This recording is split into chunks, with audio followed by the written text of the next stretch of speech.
Hi, I'm Erica Christensen. Since I was a kid, I've always loved chemistry. I used to mix stuff in the kitchen, trying to make my own little experiments. It drove my mom crazy, but I was hooked. After high school, I went to university to study chemical engineering. I got a job at a pharmaceutical company, where I worked on creating new medicines. I loved it. It felt good knowing I was helping to save lives. 3 years ago, I met Isaac at a party our mutual friend hosted. He was tall, had sandy blonde hair, and a smile that lit up the room. We hit it off right away. "Hey, I'm Isaac," he said, holding out his hand. "And I'm Erica." "Nice to meet you," I replied, shaking his hand. We talked all night, and before I knew it, we were dating. Isaac was charming, always knew the right thing to say, and made me feel special. After 3 years of dating, we decided to get married. Our wedding was small, just close friends and family. After the wedding, I moved into Isaac's family home. It was a big old house where his mom, Ariane, also lived. Ariane wasn't well, and Isaac took care of her. I was new to the situation but wanted to help. "Isaac, have you thought about maybe getting her into a care facility? They could give her the medical care she needs," I said, trying to be gentle. Isaac looked uncomfortable. "I don't know. Mom's always wanted to stay here. She's comfortable at home." "Yeah, but she needs more than we can give her. Just think about it, okay?" I said, hoping he'd understand. The next day, Isaac's sister, Brittany, came over. Brittany was always on edge and liked to complain. She had recently lost her older husband, who left her quite a bit of money. We didn't really get along.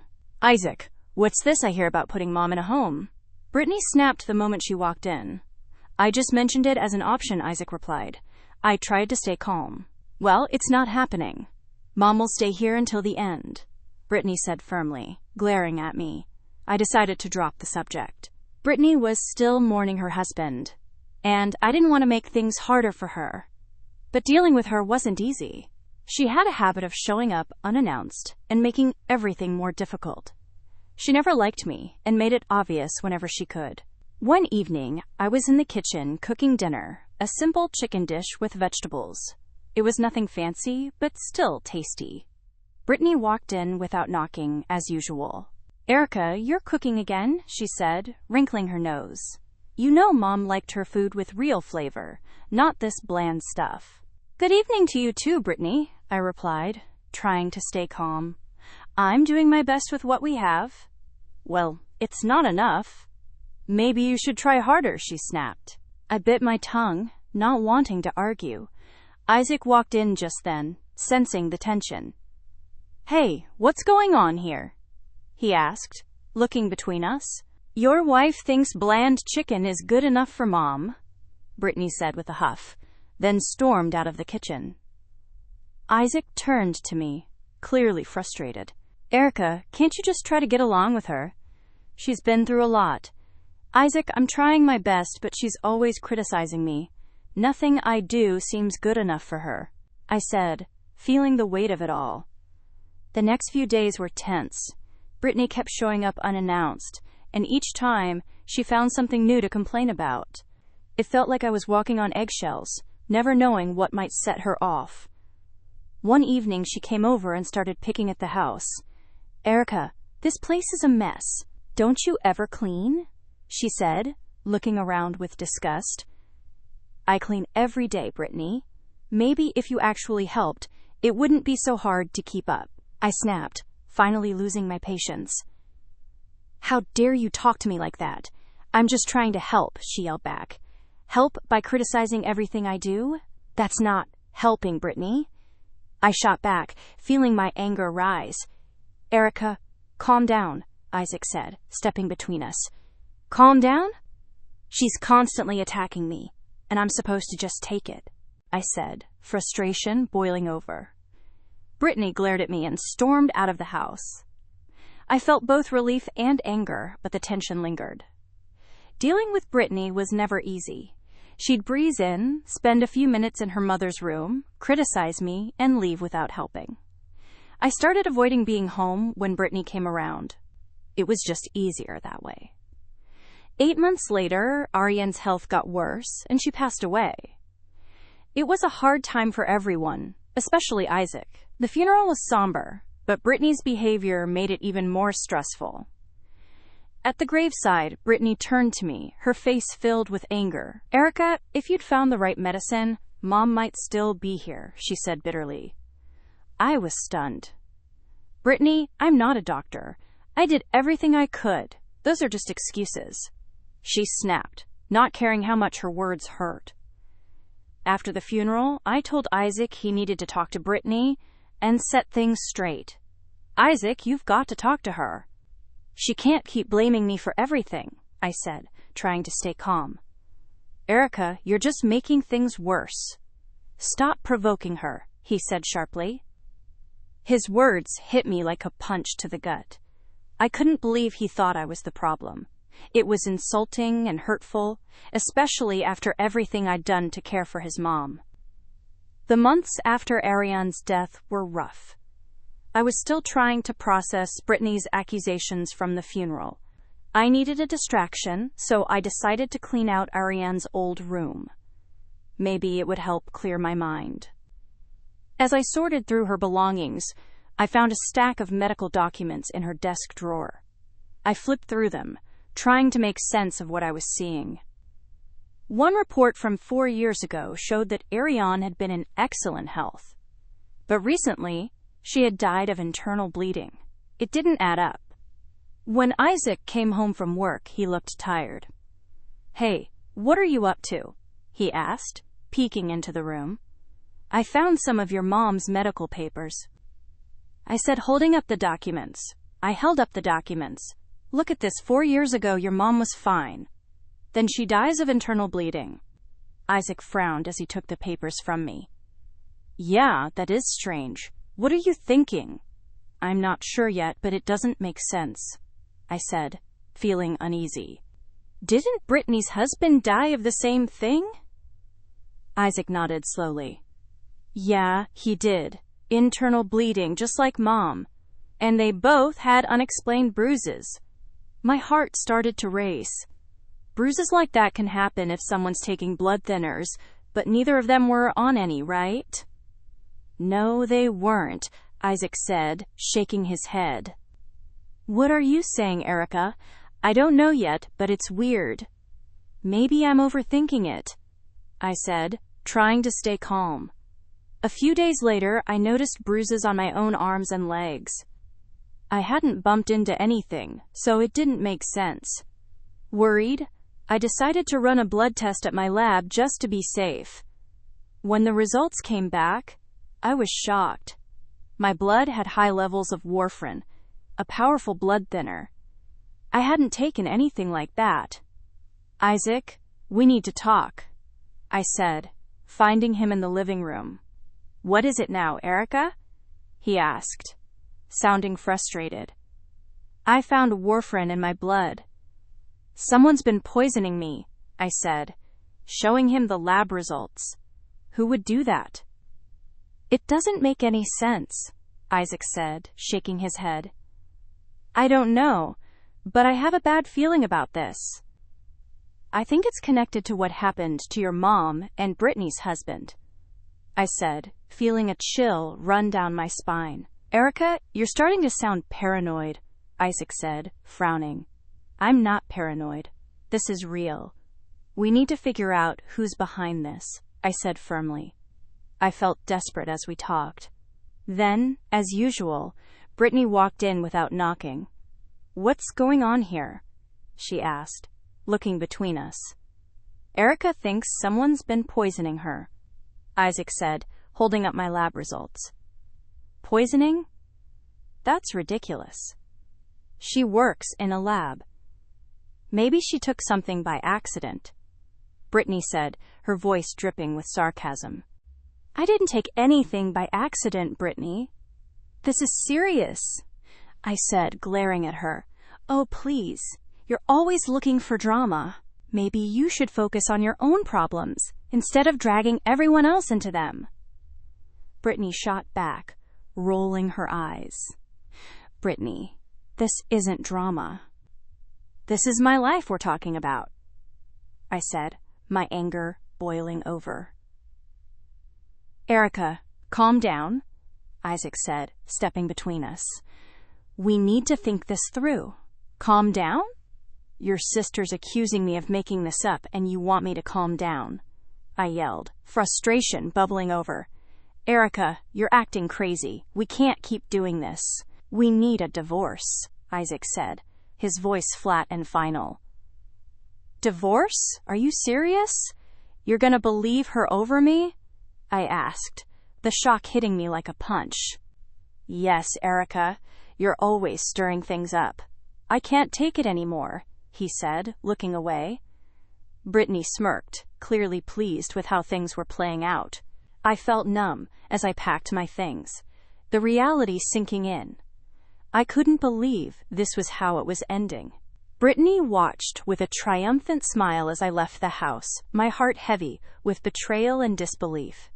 After leaving Isaac, I rented a small apartment near my work. Moving on was hard, but I was determined to figure out the truth. I went over all the facts, and it became clear. Brittany was behind everything. She had poisoned her husband, her mother, and now she had tried to do the same to me. I hired a private detective named Jake to dig deeper. I handed him everything I had, the lab results, the medical records, and my notes. Jake, I need you to find out everything about Brittany. I'm sure she's behind this, I said, feeling a mix of anger and determination. I handed Jake the stack of papers. Got it, Erica. I'll start right away. Give me 3 weeks, he said, nodding firmly. 3 weeks later, Jake called. Erica, we need to meet. I've got some information. We met at a quiet cafe. Jake had a serious look on his face and a thick folder in his hand. All right, what did you find? I asked, my stomach in knots. Brittany's in serious financial trouble. She spent all the money her husband left her and now has huge debts, Jake explained, opening the folder. I looked through the documents, my anger growing. So she's been killing for money. First her husband, then her mom, and now she tried to kill me. It looks that way. She's desperate and dangerous, Jake said, his voice steady. I decided to confront Isaac. I called him. Isaac, it's Erica. Can we talk? I asked, keeping my voice steady but firm. What is this about, Erica? He asked, sounding tired. It's important. It's about Brittany, I replied, trying to stay calm. All right, come over, he said. His voice had an unexpected warmth. I drove to his house, my heart pounding. I had everything ready to confront him about Brittany. When I walked in, Isaac greeted me with a warm smile, catching me off guard. Erica, glad you came. I was thinking, today's our anniversary, he said, holding up a bottle of wine. Isaac, we need to talk. It's serious, I said, trying to steady my voice. Let's hold off on that for a bit. Come on, let's have a drink. It's our anniversary, he insisted, pouring 2 glasses of wine. I hesitated, but finally agreed. All right, just for a bit. Then we need to talk. We clinked glasses and I took a sip, trying to push my anxiety aside. But after a few minutes, I started feeling dizzy and sick. Isaac, I feel really sick. Where did you get this wine? I asked, gripping the table for support. Brittany brought it from France. She said it's special. I've been drinking it for a while, he replied, looking concerned. Isaac, this wine is poisoned. Brittany's trying to kill you for the inheritance. Call 112 now, I managed to say before collapsing to the floor, my vision blurring as I lay there, barely conscious. I heard the door open, and Brittany's voice filled the room. What's going on here? She demanded when she saw me on the floor. Erica says the wine's poisoned.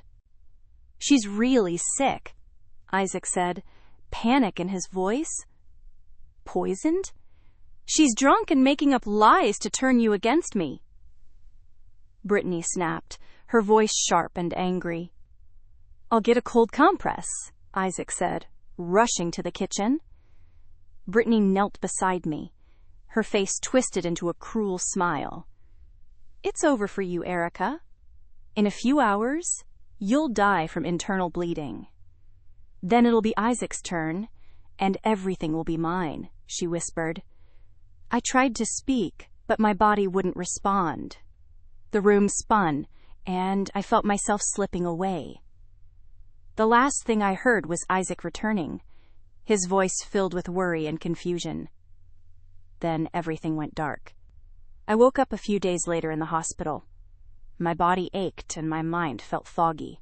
The room was quiet, except for the faint beeping of machines. I blinked a few times to clear my vision and saw a nurse moving around the room. Hey, you're awake, she said with a bright smile. How are you feeling? Like I've been run over, I muttered, my throat dry and scratchy. What happened? You've been out for a few days. Your husband called for help just in time, even though his sister tried her best to stop him, the nurse said, shaking her head. She was quite the piece of work, that one. Isaac called, even with Brittany trying to stop him? I asked, feeling a mix of relief and surprise. Yeah, he did. Good thing, too. The doctor said another hour, and it might have been too late. She said, just then, the door opened and Jake, the private detective, walked in with a police officer. Jake introduced him as Officer Nicholas. Erica, glad to see you're awake, Jake said, pulling up a chair next to my bed. Jake, Officer Nicholas, what's going on? What happened with Brittany? I asked, my voice still weak. Erica, you did it. You helped us catch a dangerous criminal, Jake said, his voice steady, but kind. A criminal case has been opened against Brittany, Officer Nicholas added. We exhumed the bodies of her ex-husband and her mother. The tests confirmed they were both poisoned with warfarin. Warfarin, just like me, I whispered, tears welling up in my eyes. Yes, the same substance. It caused internal bleeding, leading to their deaths, Nicholas explained, his tone serious. I couldn't hold back my tears anymore. They streamed down my face as the weight of it all hit me. Relief, sadness, and disbelief all at once. I lay there crying with relief, listening to everything Jake and Officer Nicholas were telling me. The nightmare was finally over. Erica, you were incredibly brave to come forward with all this. You saved lives by exposing Brittany, Jake said, placing a comforting hand on my shoulder as the nurse continued her checks. Jake and Officer Nicholas discussed the next steps in Brittany's case. I listened, feeling a sense of closure, but also a deep sadness about Isaac. Erica, if you need anything, don't hesitate to call, Officer Nicholas said as they prepared to leave. Thank you, officer. I appreciate everything you've done, I said, truly grateful for their support. After they left, I leaned back on the pillows, staring at the ceiling. The relief of knowing Brittany was caught was overwhelming, but I felt empty thinking about Isaac. It would take time to heal, both physically and emotionally, but with Brittany out of the picture, I finally had a chance to rebuild my life one step at a time. The day of the trial was nerve-wracking. I sat in the courtroom, my heart pounding. I knew I'd have to face Brittany and share everything she had done. Isaac was there too, but his face showed doubt and confusion. He still couldn't believe his sister was guilty, even though the evidence proved she tried to poison him as well. As we waited for the trial to begin, Isaac turned to me, his voice low and tense. Erica, I can't believe Brittany would do something like this. It feels like you're just out for revenge. His words cut deep. I couldn't understand how he could still defend her, even with all the proof against her. When the trial began, the prosecutor laid out the case, explaining Brittany's actions and presenting the evidence we had gathered. I was called to the stand as a witness. My hands trembled as I took my seat.